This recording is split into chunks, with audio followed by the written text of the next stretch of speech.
with every we kind of briefly talked about this last week on the show, episode 415, and also with Kendrick saying there's no big three, there's only big me. Can the argument officially be said that there is no longer a big three anymore? Is it just Kendrick? Is Cole out of the equation? Is Drake out of the equation? That's my question that I posed to you guys. Yeah, well Drake kind of eliminated himself, especially being part of a big three when it comes to hip hop. I mean, because we've been alluding to him being a pop star the whole time we've been on. Since episode 1, right? Yeah, so literally what it's called. So he's taking the pop star route because this is not hip hop. Like if you talk about the definition of hip hop, right, and you're taking the route that you're taking as far as even bringing up a possible lawsuit and a lawsuit to go with that, and wanting to be considered as the biggest thing in hip hop, this just ain't it.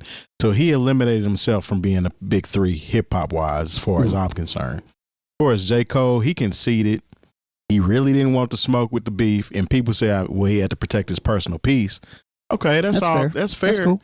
But at the end of the day, you got in the game that's built on like bravado. Like if somebody comes at you, you're supposed to say something about it, right? I don't care if we friends or not. And Kendrick is letting y'all know, I don't care about this friendship.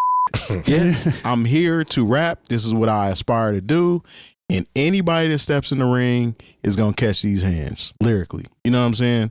You can talk about my height, whatever, but these lyrics are strong and stand 6 feet plus. So anybody that got something to say, I'm here for you. And he alluded to that on the first track on his album. Now, as far as the big three, it damn near has to change. With Kendrick being one of the parts of the big three, obviously. I almost think, like, I see what you're saying. So you're saying that there's a new big three that could emerge from this. I personally think that there's only one. Yeah. Because big three is when you can argue about who is 1, 2, or 3, you know, depending on who you are and what time it was. You know, when we would have the Biggie, Jay-Z, and Nas, you know, if you asked me when Blueprint came on, Jay-Z was number 1. But then when Stillmatic came out, Nas was number 1. I mean, it's kind of hard because, you know, even when Jay said Biggie, Jay-Z, and Nas, you know, Biggie was no longer with us. But so for a lot of people, he was automatically number 1 just based off of what he did on Life After Death. And they were trying to catch him because, quite honestly, that's what they were trying to do. But with this, at this point, it's like Kendrick and those other 2 guys. You know, see, we talked about this before.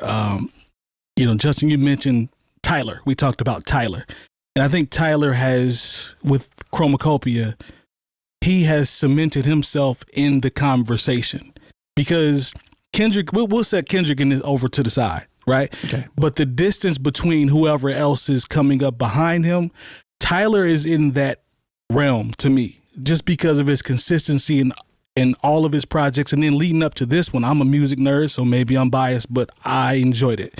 I think it's very well executed, thought out, conceptually. All that stuff works for me. So I think he's one of those people that you have to at least you have to acknowledge him, and he's one of the people that you can talk about. You know, you have to mention him. Just so you can jump in, but I think he definitely has to be mentioned as well. Yeah, I think there's 2 conversations going, right? It's like, okay, well, where are Drake and J. Cole currently? Right. You know, you've got one of them who apologized and bowed out on stage, and then showed up 4 months later and said a "Please Don't Diss Me" Drake song. And then you have the other one who's filed 2 legal actions because he lost a rap battle. Yeah. It don't sound like neither one of them want to be in no big three, no hip hop, no nothing to me. Regardless of how my affinity for J. Cole's perspective, and he's from the Carolinas, I'm from the Carolinas, you know, that's always home team, you know, but it doesn't seem like he really wants it. It doesn't seem like, and Drake, you know, he's so mad. I mean, this is like, you know, it's funny because I saw some posts today and they were like, you know, Tyler dropped an album and Kendrick dropped an album and all these Future dropped 3 albums and Drake is still streaming more. Yeah, but that's back catalog. Yeah, facts. That's back catalog. That's amazing. I mean, if you look at Drake's output this year, he's approaching something like 20 tracks. Yeah. 20 tracks of music. And I know we like to look at these, you know, plot twist drops or something, but he's on songs with Camila Cabello, whatever her name is. Yeah, you're right. You know what I'm saying? He had songs that were pushed that did go through normal channels of release. and they didn't do that well. No. You know, so if you're looking at big three, Drake, its back catalog, and for me personally, really is just how much people love J. Cole at this point in time. But if I look at their 2 actions this year, it doesn't even seem like they want it. And one of them wants to tear the whole thing down. Yeah, that's true. And Tyler doesn't have those kind of problems. Like, Tyler's always wanted it. And I think he's done, especially after his last project, that was a hip hop album. 100%. You know what I mean? The 2 before that showed his range as a songwriter. And then you got this album he dropped on a short week, which to me is very hip hop in its approach at the same time. This is someone who definitely wants it. You know, I'm not sure if people allow themselves to unshackle themselves from the subliminal blog era, you know, our affinity for the blog era, big three, but I don't know. If you drop in apologies and legal petitions, come on. That mysterious music ain't so mysterious no more. Not at all. You know what I'm saying? Yeah. And I think, if I'm not mistaken, on Chromacopia, he says it's only, I don't know, I can't remember the bar, but he says something to the effect of his only person that's messing with me is Kendrick. Yeah. So he's telling y'all, to your point, I want this. On the West Coast. Yeah, on the West Coast. Yeah. But I took it a step further and was like, no, that's period. Like, that's the way I see it right now. And I love that he embraces it, to your point. Like, he knows. Right. Like, I'm out here. Like, I'm out here. I have the quality product to back it up. You know what I'm saying? So I'm pro Tyler, man. I've always been a fan. Like, I think he needs to be in the conversation. His bag, he wears a couple different hats and a couple more backpacks on his bag too, because he's beyond in production. Yeah. I think he approaches his albums from a point of not just putting out an album. Yeah. He wants it to be an experience, which is usually what artists do. A lot of newer artists don't do that. They just want a song here, a song there, a song. It's not a complete project, so to speak. Yep. And when you're like us, we come from an era where when people dropped an album, you wanted to appreciate the whole album versus that one song you seen on, you know what I'm saying, BET or whatnot. I don't want to buy an album for one song. Yeah, it's a dud at this point. That's how I've got 2 or 3 I've done it songs. before. That's how Great Mob got me, man. With World Party. World Party got me. Get rich to this. Yes. That song was so great. Yeah. Jurassic 5 got me. Oh, I'm just saying. With quality control. Yes. Yeah. And Goody Mob, they came out the gate. But yeah, you're right about World man, Party. I couldn't cut the grass. Couldn't get through the whole lawn. That CD. Throw this out here, Queen Latifah. Set it off. Right. Throw it out the car. I'm not listening to this. Man. Wow. I see what you did there. I was like, wait, Queen Latifah dropped some I know you ain't talking about the set off soundtrack now. Let's not be disrespectful here. Yeah. That changed our lives. What do you mean? Yeah, let's say Cleo instead of Queen Latifah. Yeah, that's better. Queen caught a stray. Yeah. But I do think it's interesting, right? Because if one of the things that did come around this conversation too was Future's GQ interview. And he was like, oh, well, Kendrick kind of dissed me too. You know what I mean? That was the first time I'd ever looked at anything Future ever said and be like, oh, he cares. He cares about this thing. Yeah. I don't know if he's being cynical or not, but, Kendrick, Tyler, Future to me feels stronger than Kendrick, Drake, or Drake, J. Cole, and whatever they got going on this year. Now, I'm not taking away from them, but I am taking away from them. Now, you might have some credence on that because me personally, everybody knows I'm not really a big Future fan. Really? Nor am I. And usually, in some circles, I'm the outsider because it's like, hey, I really dig Future. How do you not like Future? It's like the albums don't resonate with me. But as far as his fan base is concerned, Future's out here. And he was a hook man for a while. You know what I'm saying? And as far as features is concerned, I mean, he's the one that started the Kendrick thing. Essentially, he set it off. Yeah, he did. And That's true. Metro Boomin, yeah, he set it off, and he actually his albums, I want to say the 2 mixtapes he dropped, or are they considered albums? I think they're considered albums. 2 albums. Those kind of put him in a good area, especially for his fans. They love those, and he followed it up with another one. But and he broke a record. I mean, that's 3 number 1s in 6 months. I don't think it went through that. That's crazy. Yeah, that's crazy. That is a very strong argument. No, it is. Like, I'd never even really considered Future to be a potential big 3, but like I said, seeing basically going back almost 15, 20 years, seeing how music moves in real time and seeing his impact in public spaces. No, that's real. Yeah. I mean, you know, honestly, at any given time, the stuff that he's done with Drake, has been stronger than the stuff Drake did without him. Yes. Oh, That's true. That's a bar right there. So you got to understand, I think there is a, if you're really going to talk about who's the big three right now, you see who's just basically, it's Kendrick, just because he's like Mike Tyson in the 80s when he just came and cleared the divisions out. Right. Then he was holding all 3 belts around his neck. But then you see somebody like Tyler, who not only has now the commercial success, but he has the critical acclaim.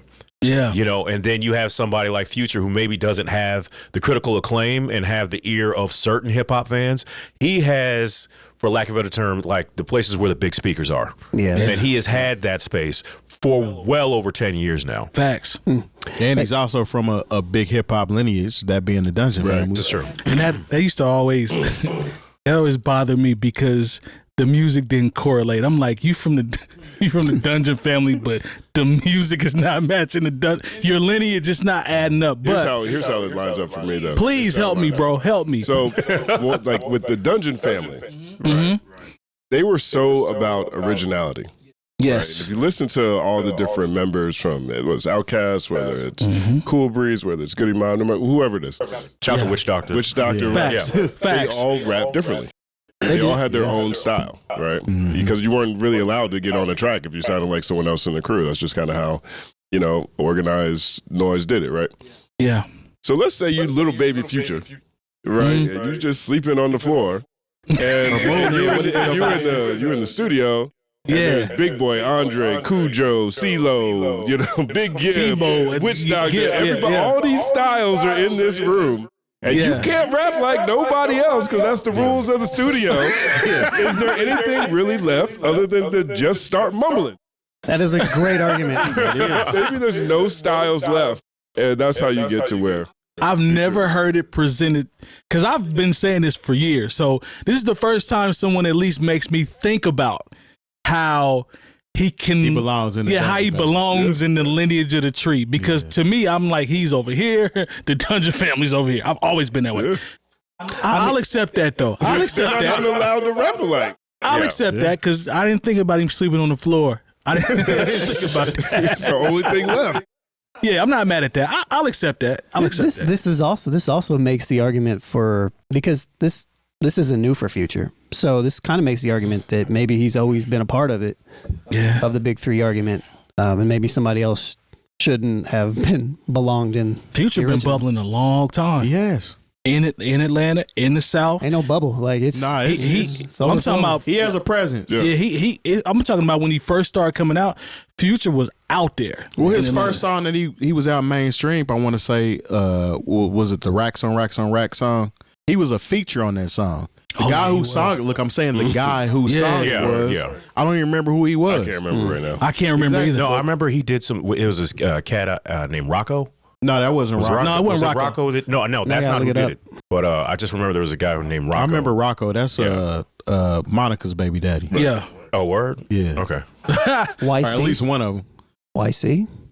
I don't think that don't sound familiar. It says YC featuring Future Racks. Oh, well, maybe that was his name. Well, I mean, that's better than the guy who did Racks on Racks on Racks. 2012, 2011? 11. Yeah. Okay. So, well over a decade. He's been up for a long time. Yeah. I like that, man. I like. He had no choice. There's no other flows left.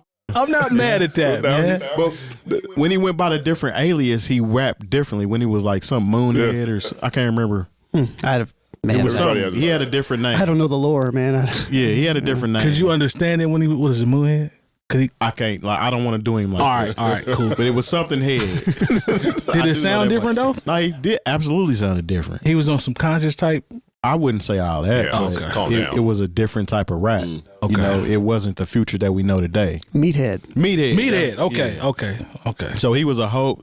The sound was totally different. It was compared to Future was dialed down. It's like he created a different person, kind of like Titty Boy did with 2 Chainz. Right. Nice. But he still sounded the same essentially. Meathead is a really wild name. It is. Yeah. It is. That's crazy. Yeah. Probably better. So is Titty Boy. Titty Boy was a wild name. Titty Boy is a crazy name. Yeah, but once he dropped Titty Boy, it was to the moon. it's kind of hard to be. Yeah, you can't really market. Yeah, you can't. Yeah, we're gonna have Titty Boy as an endorser for Pepsi. Right. No, man, it's not gonna work. Hey, you stupid, Jay. That would be. I'm sorry, that'd be awful at a corporate event, wouldn't it? No, I literally Coming had to the talk. stage. Titty Boy. Titty Boy. No, I had to talk to this cat who was in the record pool. This is way back in the record pool days, and he had a name. His name was basically, he doesn't go by this anymore. So his name was DJ Embezzle. So I get it, and it was crazy because he worked at a bank, and I'm like, these things can't really line up with how you're trying to live your life, my man. That's probably not smart. Facts. It's kind of like that stripper name that you always talk about. Oh, I mean, yeah. Gonorrhea. Contagious. It was Contagious. It was a stripper named Contagious. Oh, wow. It's way too close. Now, yeah, it really was. Now, mind you, it was around the same time R. Kelly and Isley Brothers had a song out called Contagious, but I don't think she thought that all the way. Terrible time. You know, considering your line of work, you just can't be moving around with a name like Contagious. Coming to the stage. Contagious. Yeah. Everybody. Get away.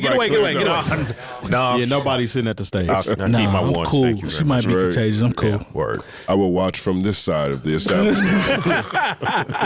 No twerk wind over here, please. Even that might be contagious. Oh, man. Yeah. All right. I think we're a little deep into the contagious rabbit hole there.